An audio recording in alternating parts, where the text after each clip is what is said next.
Hi friends, మనం గంగా నది యొక్క పరివాహక ప్రాంతాన్ని మ్యాప్ రూపంలో చూసే ప్రయత్నం చేద్దాం. మ్యాప్లో కనబడుతున్నదే గంగా నది రివర్. ఇది మొత్తం మనకు 2525 కిలోమీటర్ల పొడవున ప్రవహిస్తుంది. అదేవిధంగా ఇండియాలో 2510 కిలోమీటర్లు ప్రవహిస్తుంది.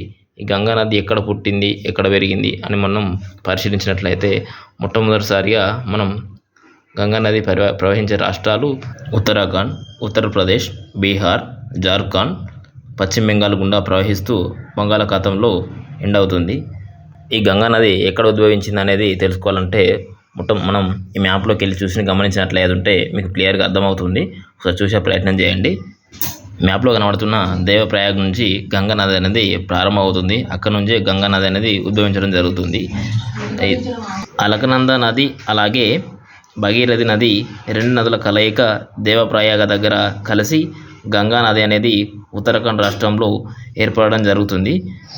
భగీరథి అండ్ అలకనంద నది రెండు దేవప్రయాగ దగ్గర కలిసి ఉపనదిగా గంగా నది అనేది ఏర్పడుతుంది. భగీరథి నదిని గమనిద్దాం. గంగోత్రి అనే హిమనదం దగ్గర గోముఖ్ అనే ప్రాంతంలో భగీరథి నది ఉద్భవించి ప్రవహిస్తూ వచ్చి దేవప్రయాగ దగ్గర కలుస్తుంది. గంగోత్రి నది 4 మీటర్ల పొడవున ప్రవహిస్తూ దేవప్రయాగ దగ్గర గంగా నదికి కలుస్తుంది. గంగోత్రి హిమనీ నదం నుండి ప్రారంభమైన భగీరథి నది సౌత్ ఈస్ట్ గుండా ప్రవహిస్తూ వచ్చి దారాసు అనే ప్రాంతాన్ని చేరుకోవడం జరుగుతుంది. అక్కడ నుండి ప్రవహిస్తూ వస్తూ దారాసు అనే ప్రాంతం నుండి భగీరథి అనే నది తెహ్రీ అనే ప్రాంతాన్ని చేరుకుంటుంది. అక్కడ మనకు తెహ్రీ అనే ప్రాజెక్టు నిర్మించడం జరిగింది. ఈ తెహ్రీ ప్రాజెక్టు జల విద్యుత్ కేంద్రంగా కూడా మనకు ఉపయోగపడడం జరుగుతుంది. భగీరథి నది ఎలా ఏర్పడిందని గమనించినట్లయితే వివిధ రకాల ఉపనదుల కలయికగా భగీరథి నది ఏర్పడిందని చూడవచ్చు. మొట్టమొదటి ముఖ్యమైనది మనకు కేదరి గంగగా చూడవచ్చు. కేదరి గంగ అలాగే రెండవది జోత్ గంగా, దాన్నే జాన్వి గంగా కూడా పిలవడం జరుగుతుంది. అయితే ఈ జాత్ గంగా బైరన్ గట్టి అనే ప్రదేశంలో భగీరథి నదిని కలిసి ముందుకు ప్రవహిస్తూ సియా గంగా దగ్గర కలిసి ప్రవహించడం జరుగుతుంది. అదే ప్రకారంగా ఇంకో గంగా ఆసి గంగా. ఈ 4-5 రకాల ఉపనదుల కలయికగా భగీరథి నదిని చూడవచ్చు. ఈ భగీరథి నది తెహ్రీ ప్రాజెక్ట్ వరకు ప్రవహిస్తూ చివరికి గంగా నదిగా అతిపెద్ద రివర్గా భారతదేశంలో ప్రవహిస్తున్న నదిగా మనం ఇక్కడ చూడడం జరుగుతుంది.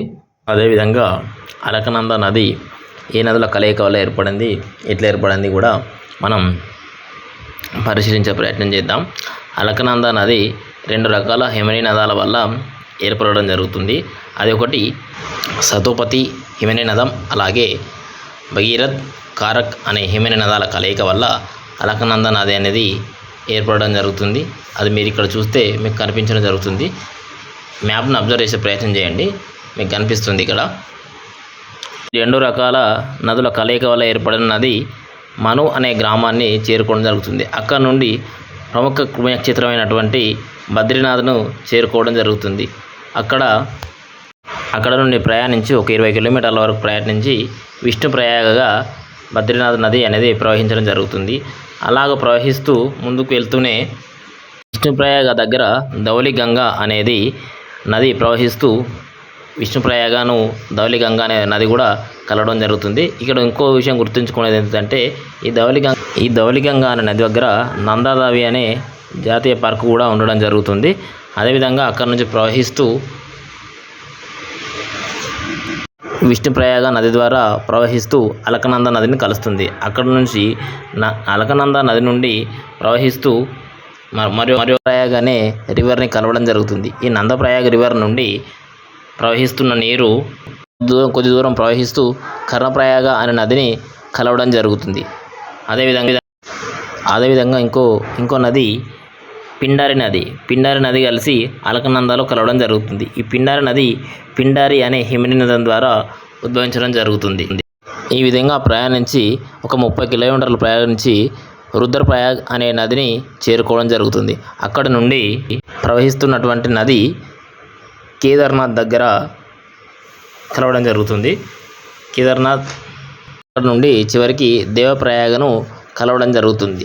ఈ విధంగా దేవప్రయాగ వద్ద అలకనంద అలాగే భగీరథ నదులు కలిసి మనకు గంగా నదిగా ఏర్పడడం జరుగుతుంది. మొత్తం ప్రయాగాలు 5 రకాల ప్రయాగాలు అంటారు. మొత్తం వీటిని పంచప్రయాగ్గా పిలవడం జరుగుతుంది. అదేవిధంగా మ్యాప్లో కనబడుతున్నటువంటి పంచప్రయాగాలను గమనించినట్లయితే ఈ పంచప్రయాగాలన్నీ కలిసి కూడా అలకనంద నదిగా ఏర్పడడం జరుగుతుంది. ఈ పంచప్రయాగాలు హిందువులకి పవిత్రంగా భావించడం జరుగుతుంది.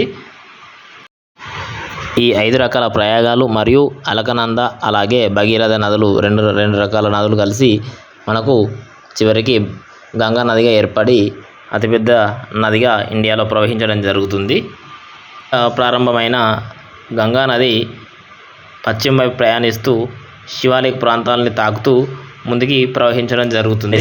శివాలిక్ ప్రాంతాలను తాకుతుంది. శివాలిక్ ప్రాంతాల దగ్గర ఉన్నటువంటి ఒక రాజాజీ నేషనల్ పార్కు కూడా ఆ నది గుండా ఉండడం జరుగుతుంది.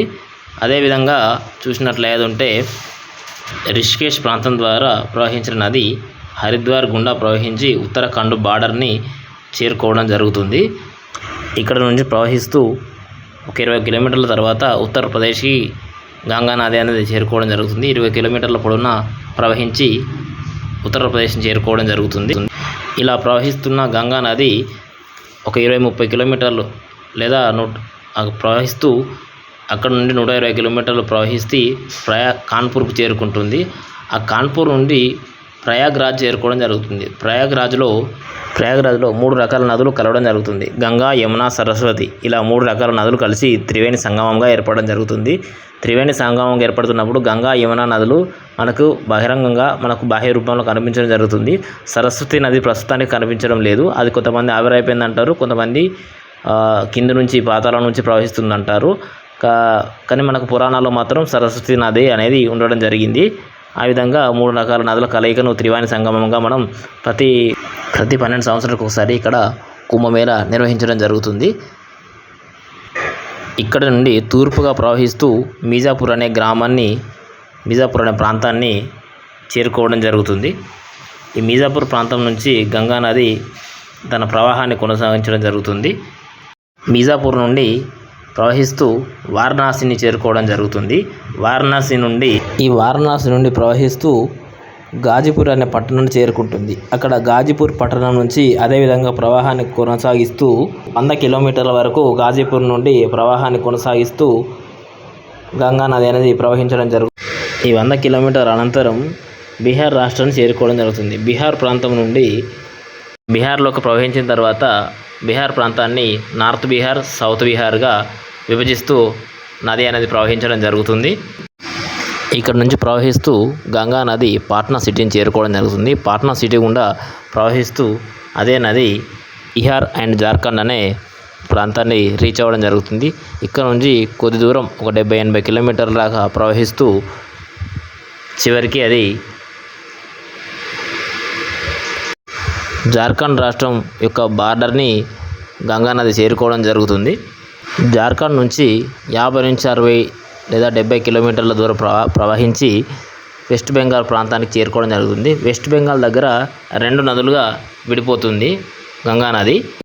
వెస్ట్ బెంగాల్ ప్రాంతంలో పరాకా అనే ఒక ప్రాంతం దగ్గర 2 నదులుగా విడిపోయి గంగా నది ప్రవహిస్తుంది.